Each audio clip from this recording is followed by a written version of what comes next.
Hello বন্ধুরা, আর কি বলবো তোমাদের।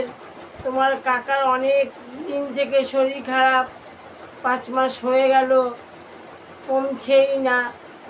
প্রথম এক ডাক্তার দেখালাম, কমেনি। আরেক ডাক্তার দেখালাম, কমেনি। আরেক ডাক্তারের কাছে নিয়ে গেছি, সেইখানেও ওষুধ খেয়ে আরও শরীর দুর্বল হয়ে যাচ্ছে। রোগ না ধরতে পারলে ডাক্তাররা কি আর ঠিক করে হয়? এই 5 মাস ধরে আমার প্রায় 50-60 হাজার টাকার উপরে খরচা হয়ে গেছে। আর আমি ইউটিউব করে কতই বা পাই, এক মাসে 1-1.5 হাজার টাকা পাই। এই দিয়ে ডাক্তার দেখানো, খাওয়া দাওয়া হয়ে ওঠে না, ভালো মন্দ একটু খেতে দিতে পারি না তোমাদের কাকাকে। এই তো আছি,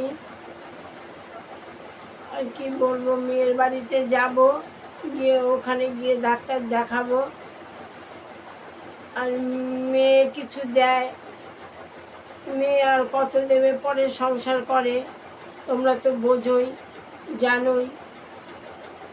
তাও মেয়ে দিয়েই যাচ্ছে, নাহলে চলবো কী করে। কালকে মেয়ের বাড়িতে নিয়ে যাব, নিয়ে গিয়ে ডাক্তার দেখাই, তারপর কি হয় দেখি। তোমরা আমার সাথে থেকো, পাশে থাকো, আমাকে সহযোগিতার হাত বাড়িয়ে দিও।